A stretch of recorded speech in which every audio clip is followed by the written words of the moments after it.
Pastor Mike, good afternoon. Mannin Line today is with the Minister from the Department of Infrastructure. Michelle Haywood MHK is on. It runs aspects of island life that are close to absolutely everybody. The airport, the harbours, the highways, the Liverpool landing stage, the trams, bus vanning, and more. And Michelle Haywood is with us today. Faster Mai, good afternoon. Faster Mai, Andy, how are you? Well, very well, thanks. I must note, by the way, is it a year in 2 weeks' time since you took over? Yeah, it must be actually, 24th. Yeah. If you'd known then what you know now, would you have had any other thoughts? Difficult one. I like a challenge. You picked the right department. Well, yeah, I was offered the department. I don't think I had a pick at it necessarily, right. But yeah, I was offered it, and I knew it was a challenge when I took it, and it has turned out to be a challenge in ways I've never expected. Well, you saw it from the outside, obviously, and now you're on the inside. What do you know now that you didn't know then? I think you start to understand the complexity of some things that I think, from the outside look really have to be consulted, and so everything seems to just be more complex than I think I ever thought it was. Okay, Carol dropped a note in and just said, for the DOI Minister, the business case for the Douglas Bay Horse Tramway and Tramway Terrace, the Minister was due to present to the Treasury Minister before the end of last month. Could we have an update, please, says Carol? Yes, so where we're up to on that is that there's a heritage impact assessment being carried out on Tramway Terrace to see what's the best thing to do with that building and that site. That's a piece of work that involves specialist consultants looking at what the future for that site might be and what the costs would be associated with that. So we've got a proper set of options for it. And once that's finalised, then we'll roll it all together and present it as a single business case. Okay, any ideas when that might be? The heritage impact assessment I'm expecting to take 6 to 8 weeks, but we're getting into that kind of Christmas period now, so probably closer to the 8 weeks, so we'll be somewhere into early next year. The rest of the work on the extension of the horse trams, no, not the extension, the reinstatement, I must say that correctly, the reinstatement of the horse trams is already done. We're just waiting for what happens on Tramway Terrace. Okay, what's the latest? I mean, last time we talked a lot about disabled access to buses and what have you. What's the latest on that situation? So the latest is that we're assessing routes from Douglas going out to different parts of the islands, Peel and south and north to Ramsey, and those routes put out to users, and it won't be every stop on those routes that is accessible. What we'll do is we'll do a summary of where we're at, except that some places it's not ideal, but they're the ones that we're working towards. But rather than wait for a perfect solution, right, where every bus stop has been updated to a castle curb, I've challenged them to say, well, what stops could we use? And that would allow users to make a decision about where they want to travel and to know where they can safely access and leave it's the also bus. fair. I mean, some bus stops don't even have a pavement. Yep, and those ones will be on the list of non-accessible ones, and some of those that don't have a pavement, especially the ones that are sort of half buried into a hedge, it's perhaps not even our land that those bus stops are on that allows us anything sensible that we can do about it. So we know we've got a number of bus stops that are challenging sites that we need to deal with as well. Okay, let's get to the phones. There are lots of messages coming in as well. If you want to get in touch, text, email, call and WhatsApp. And David's first with us today. Hello, David. You're live with Michelle Haywood MHK. Hi, Randy and Mrs. Haywood, Minister for the DOI. Can I ask you a direct question? You met all the local authorities, or you're in the same chamber as all the local authorities, regarding the Local Government Act, which you're progressing as the Minister with Mr. Hooper as one of your members of the department. Can I ask you directly, will you not remove Clause 5 and satisfy all the local authorities in the Isle of Man and put another clause in to say, we will negotiate? So thank you for the question, David. So yes, you're right. We were all there giving evidence to Legislative Council. The Keys have voted on that clause, and it stands as part of the bill at the moment that the Legislative Council are then going to evaluate. So it's with them at the moment to look at that clause and to look how it operates. I think quite clearly, I know quite clearly in Clause 5 that it says we will consult with the local authorities, B, it says that we have to then take any proposed order through Tynwald, and there is an appointed day order to turn that clause on anyway. So until there are regulations in place and we're ready to move on it, we can't even use that clause, even if the bill goes through with that clause unamended. So I think there are a number of safeguards in there as to the operation of that bill.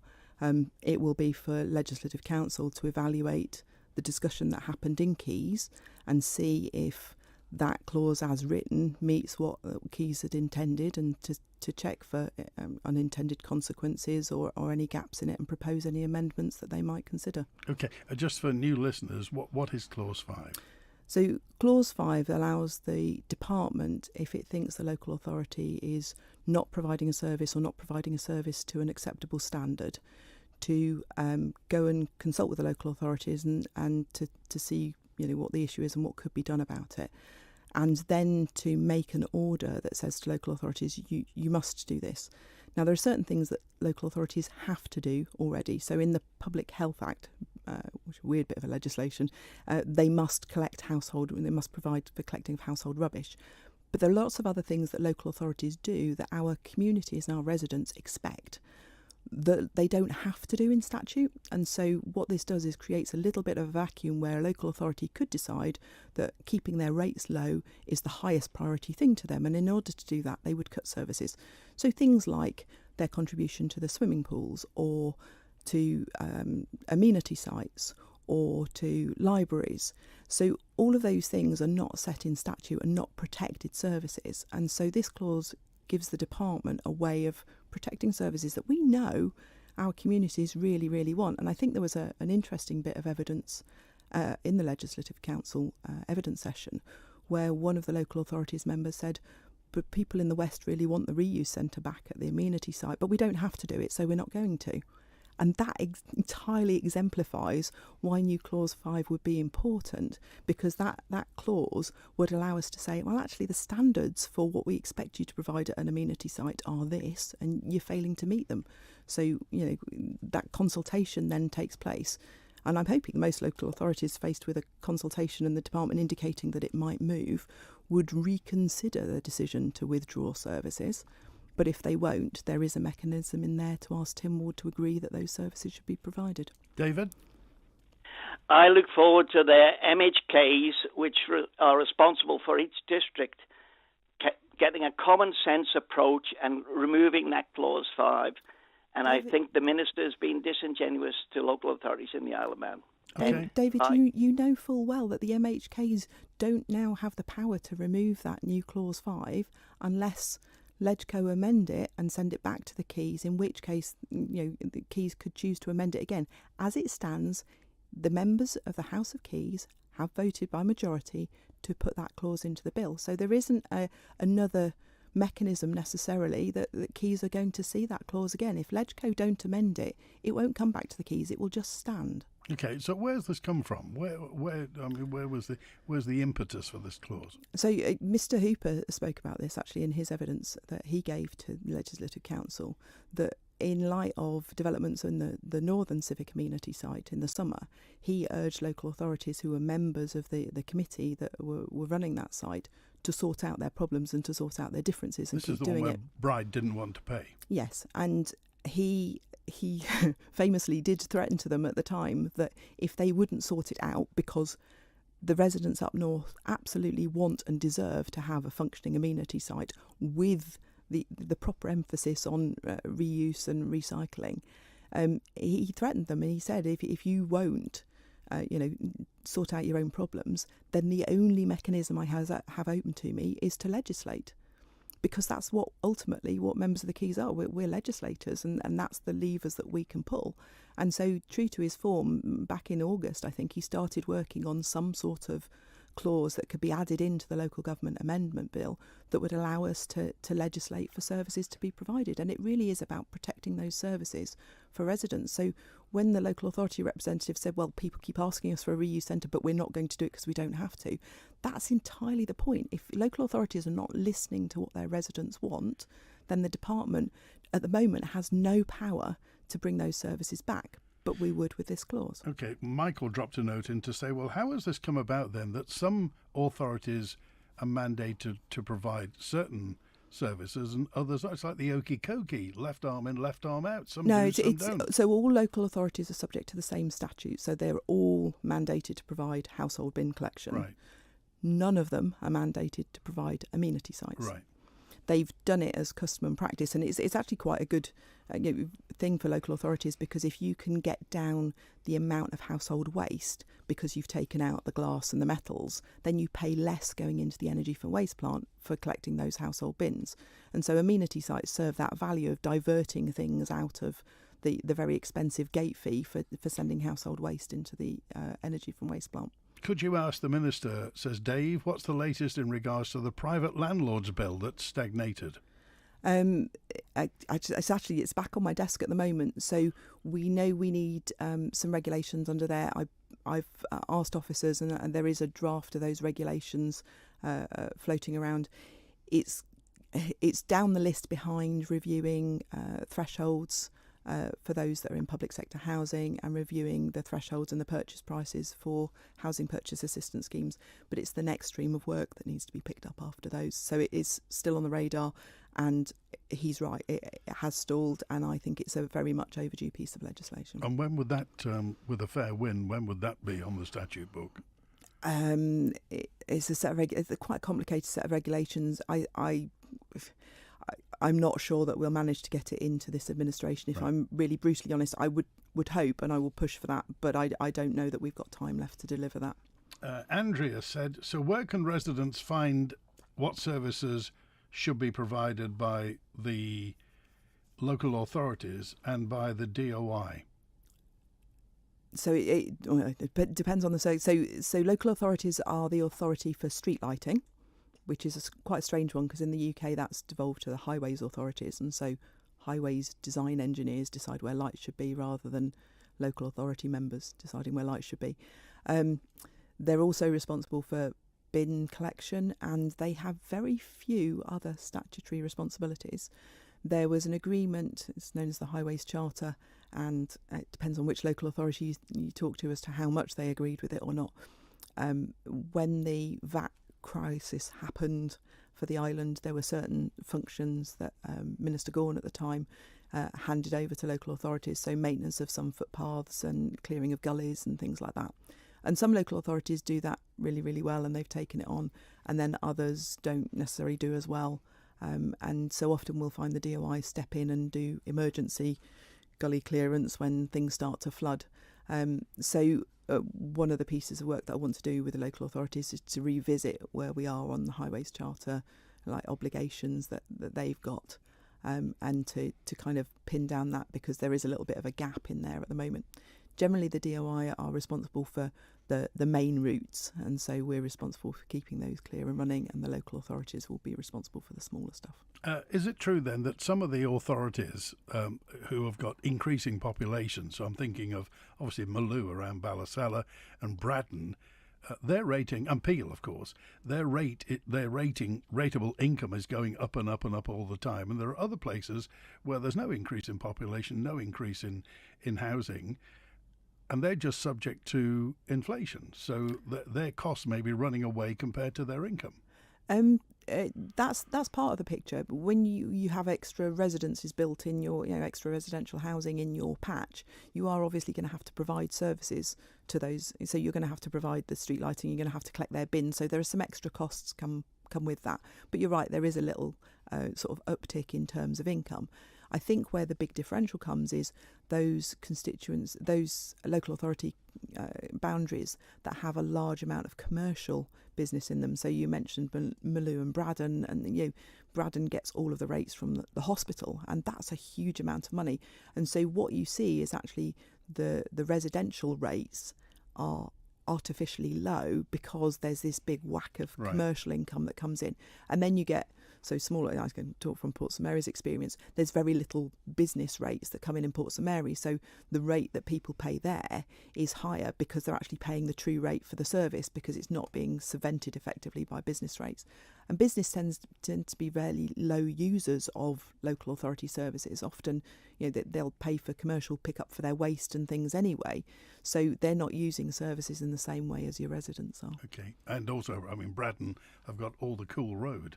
Yep. So all those businesses on the Cool Yeah, Road. and Maloo's got the airport, and there's large amounts of and Balfane Industrial Estate. There are some local authorities that disproportionately benefit from having that commercial income. Okay, from the answer phone now. Hi, it's a question for Michelle Haywood. Can the Minister confirm, please, that the main purpose of bringing in the 20 mile an hour zone in residential areas in the Isle of Man is to accord with the government's climate change policy? So obviously it's not road safety. So if that question could be put to her, thank you. Can I confirm that it's to do with climate change? No, I won't confirm that it's to do with climate change, because it's not. It's most definitely not. It was a Tynwald decision taken in 2021 and again in 2023. So I'm implementing the will of Tynwald. Okay, and let's get to the phones again. Julian's with us. Hi, Julian. You're live with Michelle Haywood. Hi, Andy, and hello, Michelle. Hello, Julian. How are you? Very good, thanks. In a recent sitting of Keys, you refused to answer any of your colleagues' questions in relation to potentially problematic management at Ronaldsway Airport, citing that Jeff Pugh was a civil service appointment and therefore it wasn't appropriate for you to comment on employment matters. As Ronaldsway Airport is critically important to the island and has been placed under special attention status for the past 6 years by the Isle of Man Civil Aviation Administration, wouldn't it be appropriate for a public meeting to be held with the relevant civil servants, namely Chief Officer of the DOI, Emily Curfey, also the Director of the Isle of Man Civil Aviation Administration, Simon Williams, also the Head of Safety at Ronaldsway, Melissa Rundle, and of course the Interim Airport Manager, Jeff Pugh? Absolutely not. We don't deal with management and workforce issues by having public meetings, and I think that's absolutely not going to happen under my watch. So I refuse to answer the questions about the airport management, because I think it's important that people understand that I'm a political member of the department. And so what that means is I'm there to drive policy and strategy, and I front things out because that's the job. The only appointments that I am involved in would be that of a chief officer into the department, and that would be me, but as part of a process that involved several other people and several steps in that interview process in order to appoint a chief officer. Beyond that, we leave it to the chief officer and the deputy chief officer, those senior managers, to then manage the lower levels of appointment. And politicians shouldn't be involved in that. Those processes are all absolutely governed by HR, provides all the support and all of the guidance and all of the direction for that and all of the backup that's needed, so that those processes are fair and they're well run and they seek to get the best candidate for the job. It would be ridiculous for a minister or a political member to be involved in appointments through the department that they're in. That it's just not going to happen. So when I was answering the questions, it was rather worrying that some of my fellow Keys members thought they should be involved in appointments like this. That is not the role of politicians. Julian? Well, you seem to be in the paradoxical position of being, on the one side, very hands-on with, say, transport policies like the 20 mile an hour zone's rollout, which no one wants, yet at the same time, you're bowing out of oversight over airport management, which everyone does want. And both of your contrary positions are causing all modes of transport to suffer. But at the end of the day, what you're saying is that the chief officer or the deputy chief officer, namely Emily Curfey, is ultimately accountable for oversight of senior appointments at Ronaldsway Airport. And as you know, the airport is still under special attention by the local CAA authority. So how is this problem going to be sorted out? Right, absolutely. The job of the chief officer in any department is to take responsibility for what happens in that department. So there's no getting away from it. You're kind of alleging that I'm implying that that is the chief officer's role, and that is absolutely what happens. With regards to the special measures down at the airport, I think one of the things to understand is why those special measures are there. Now, the special measures are nothing that is safety critical. The special measures that apply to the air traffic control setup are actually around the fact that for a while we've not been able to complete the training of some of the members of that team that were under training. And so the special measure is because we can't show that we have a sustainable air traffic control service going forward unless we can do that training. Now, that is being sorted out, and that's why when I gave my answer in Keys that I talked about the length of time that it may take to get out of some of these special measures. We need that training turned back on so that we can complete the training cycle, and once we've got fully trained air traffic controllers, we can get back to a rota that allows us to get away from the closures that we're having at the moment, because we've got a restricted number of staff that can work the different shifts. So the suggestions that have been made that there is something safety critical and special measures is this, it's a workforce management issue, and it's a planning issue for the future. It is not a safety. The airport is safe and it's functional. What they've flagged up is that unless we can sort out training and start getting people qualified to work independently, as part of the full rota pattern, then our services might be at risk in the future. And that's exactly what that system should be doing. Is that when we get those audits, they should be flagging up the risks. This is a risk, we're working through it. Okay, final word, Julian. You say that there's no safety issues at the airport, but I noticed that in Hansard last year, it was admitted in Tynwald that the Isle of Man Civil Aviation Administration hasn't actually been audited by the International Civil Aviation Organization for 16 years. So if you're being told that the place is safe, the people that are telling you it's safe haven't had an International Civil Aviation Organization audit for 16 years. So how do you know? Okay. So the Isle of Man Civil Aviation Authority is actually not part of the DOI anyway. They sit separately to us, and they sit within DFE, and they are in absolute close contact all the time with the UK CAA, and so their working relationship there is really good, and it's UK CAA inspectors that often come over and do a lot of our audits at the airport anyway. So I am absolutely confident that we are compliant in those respects. Okay, all right, Julian, we appreciate that. Thanks very much. I got more on the airport. A notice this is from Dan, who just said, this is an overarching question, and I'll come back to something else in the meantime. Dan is asking who runs the airport.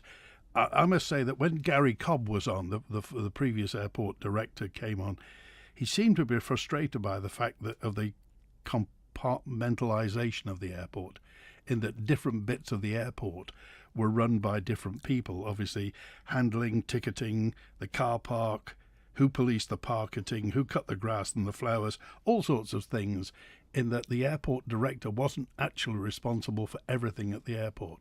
Yeah, so there's a board in charge of running the airport, and actually they do have responsibility for a lot of the things that you've spoken about.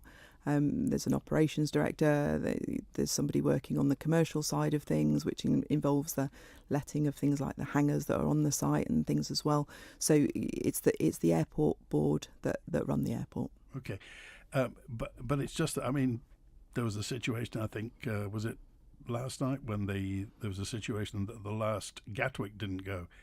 And obviously everybody knows and has heard the reasons for air traffic controllers not being there and the situation with fatigue breaks. But in reality, we end up looking a little amateurish when late planes don't come or go. And somebody somewhere has to sort that out. Yeah, it's hugely frustrating, and I share that frustration.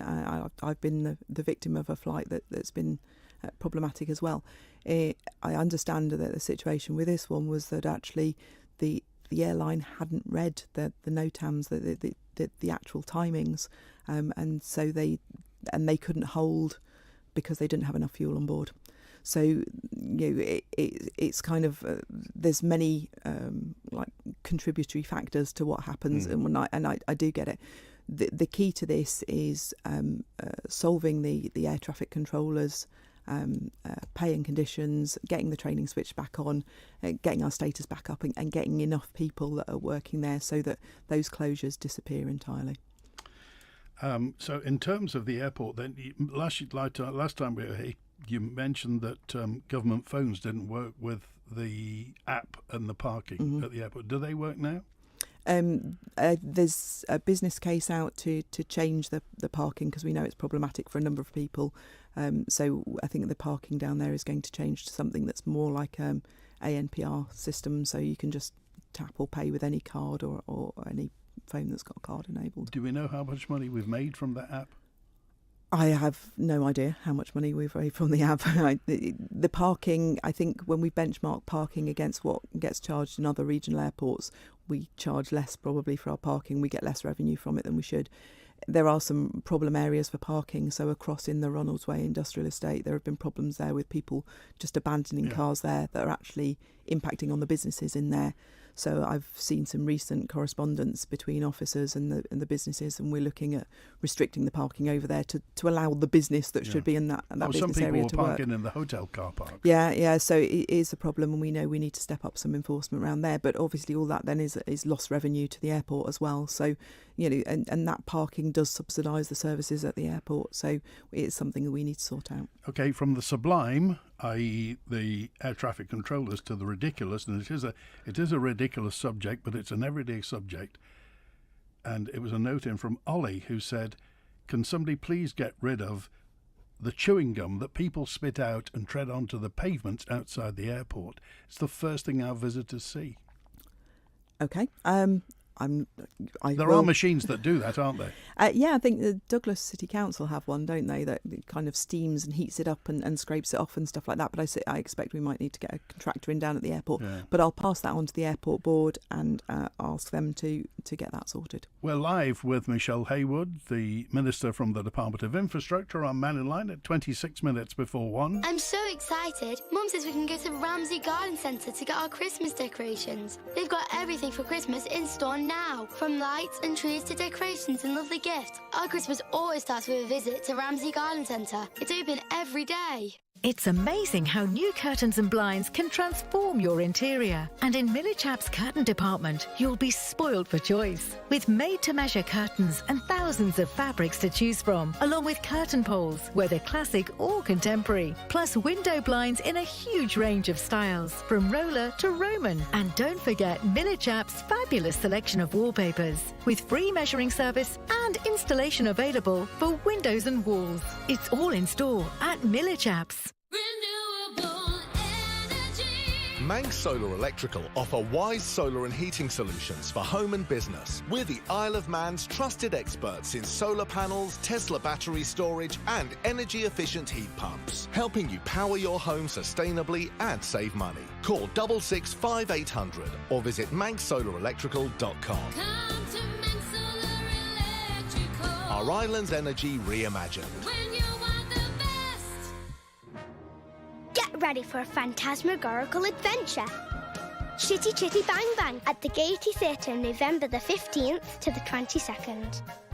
This favourite uplifting traditional musical is jam-packed with memorable songs and great dance numbers, a treat for all the family. Featuring a fantastic talented cast and chorus, and of course a spectacular flying car. The Christine Ward Theatre School and Rachel Ward's Performance Studios, Chitty Chitty Bang Bang. Contact villagaiety.com or call the box office on 600-555 to book your tickets now. Supported by your nation station, Manx Radio.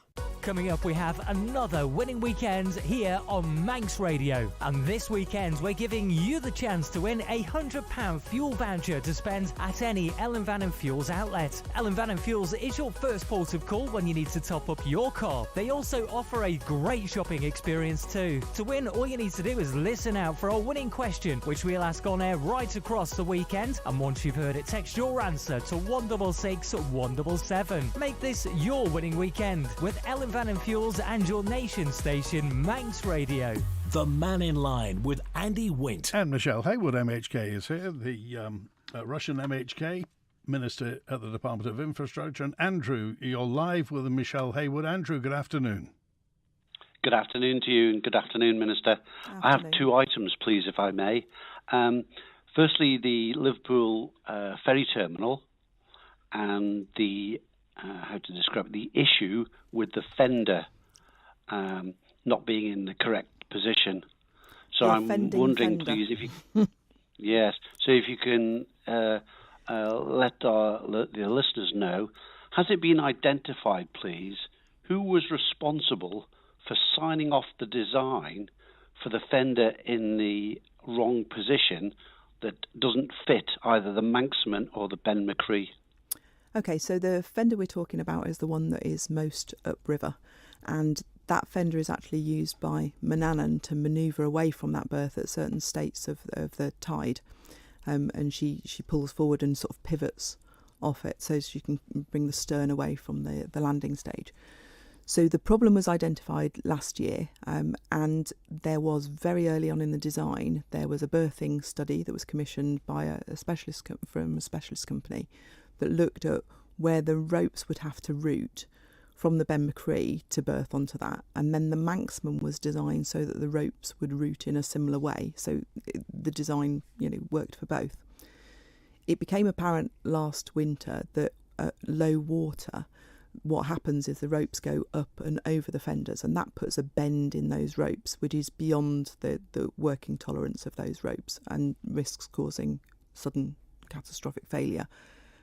So we knew about this problem last year, but we couldn't do anything about it because of the Mannin needing to use the berth during the summer, and we couldn't take that fender away.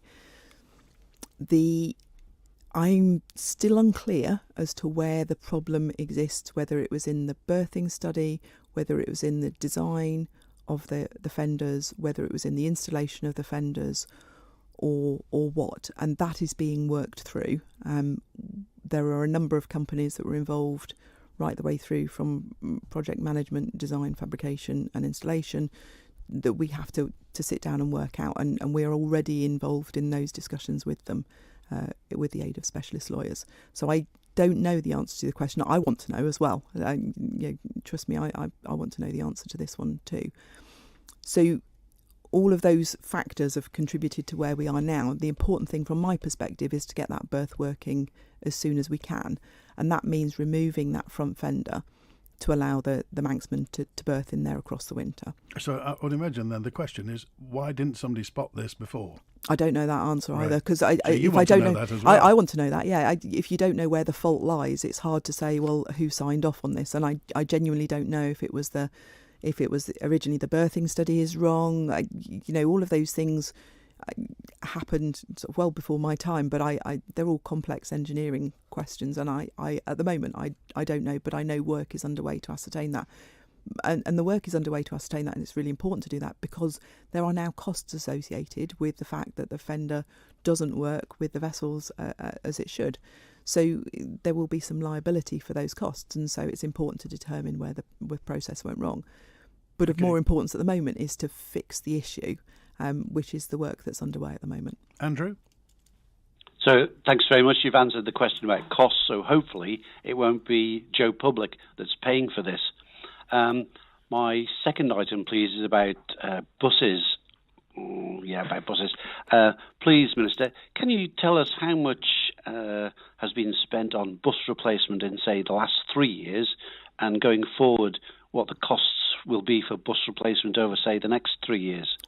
I don't have those figures with me, and I'm not going to try and guess at a figure for you because that would be wrong of me, and I don't want to mislead you. There are 6 new buses, I think, that are due to arrive, and they're replacing buses now that some of those buses are 14 years old.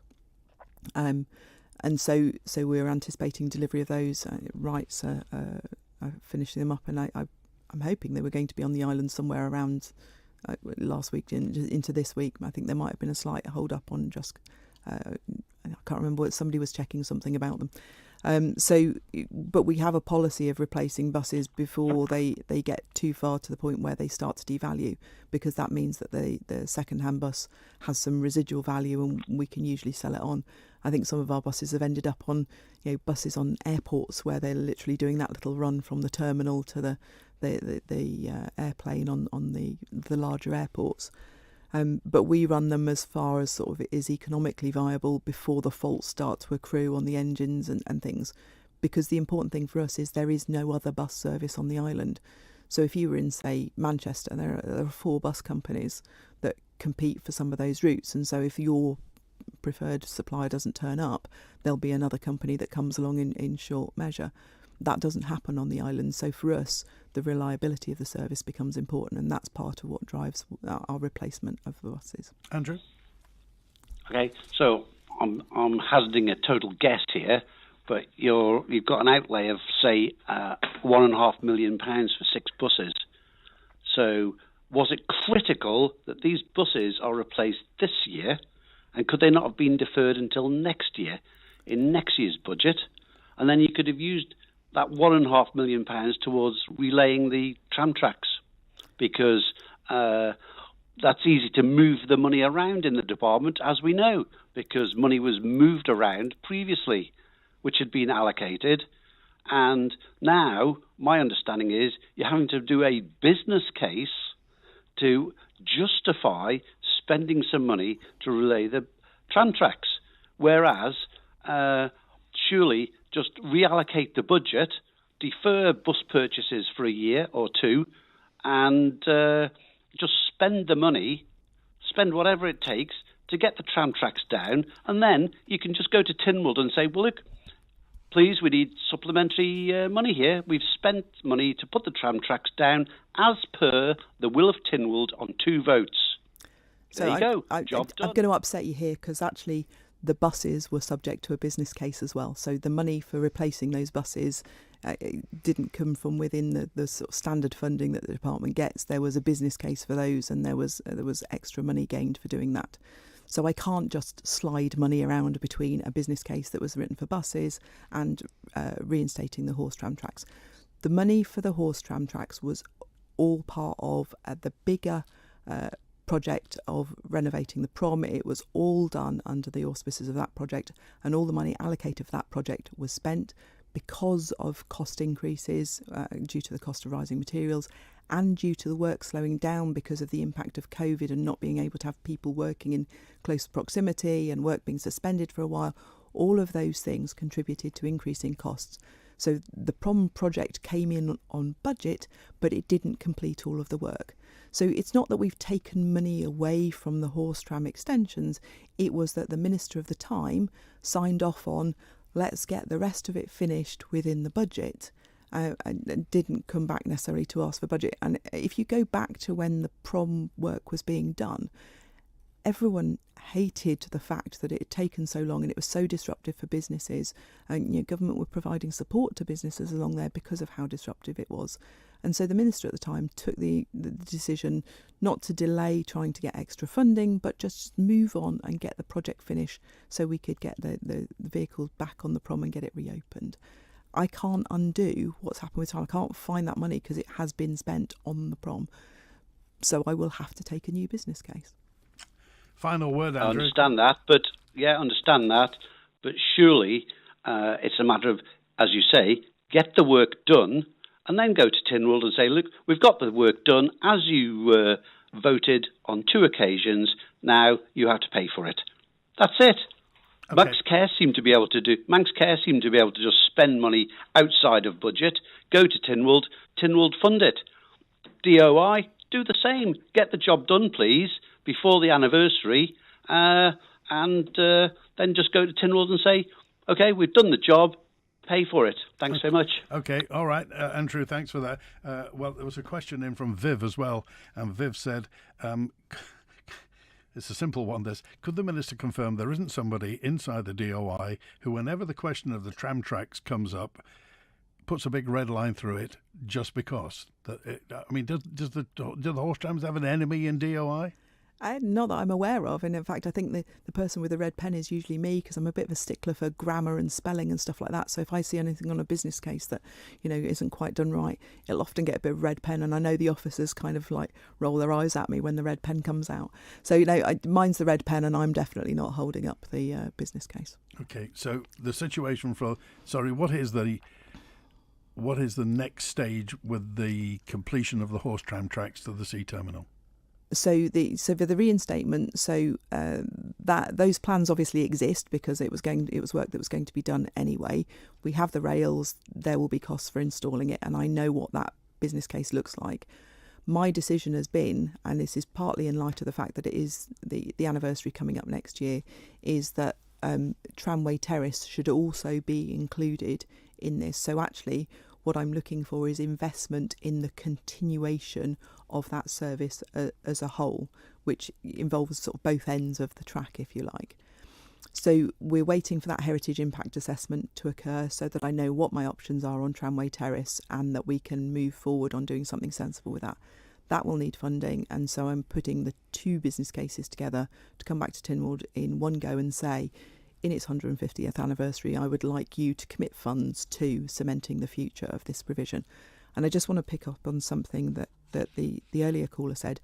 That work will not be delivered in time for the anniversary in August. It's just impossible. This task should have been pushed forward in 2023 if you want to deliver it. There are limited options for us to work on the prom.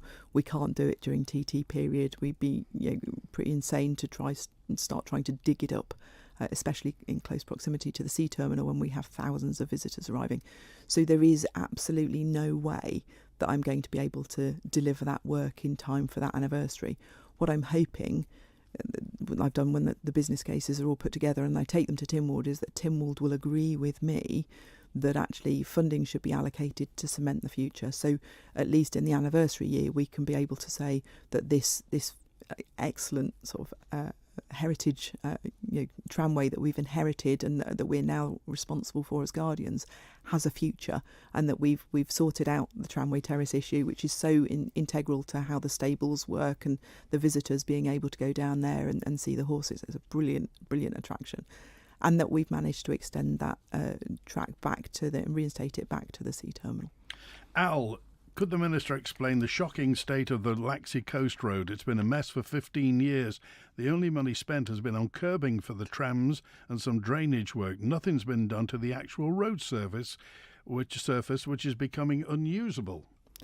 I haven't been out and surveyed the road surface myself. So all of our main routes are on a reasonably frequent inspection, and so those surfaces are being identified and prioritised. We resurfaced about 50 miles of road this summer. There is a rolling programme of that. I think we have another 2 years of that programme left to go. So there will be more roads to be resurfaced. I don't know where Laxey Coast Road comes on the priority list. That's done on volume of traffic and how degraded the road surface is and what level of treatment it needs. But I can check that out with officers when I get back. John dropped a note in to say, I'm totally in favour of 20 mile per hour limits in built-up areas, and most people, I say, would do 40 and 30 mile per hour limits. So by dropping it to 20, they'll probably do 30 if this is implemented, which will save serious injury to members of the public. Good move forward to safety on the roads. The next step surely is to ban cyclists on the mountain road, as the mountain road is a duplicate of motorway speeds. Surely it's common sense to ban cyclists from the mountain road.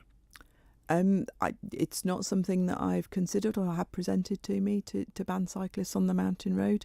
I don't really have an opinion either way. I think it would terrify me, to be fair, if I was up there. But equally, I can see how, especially for those that like doing the long distance and like the big hills, it's a really attractive route to want to cycle. Well, last week somebody said that they were in that fog. I mean, the mountain was in fog for 2 days. There were still people cycling on the mountain road. They're hardy souls, aren't they?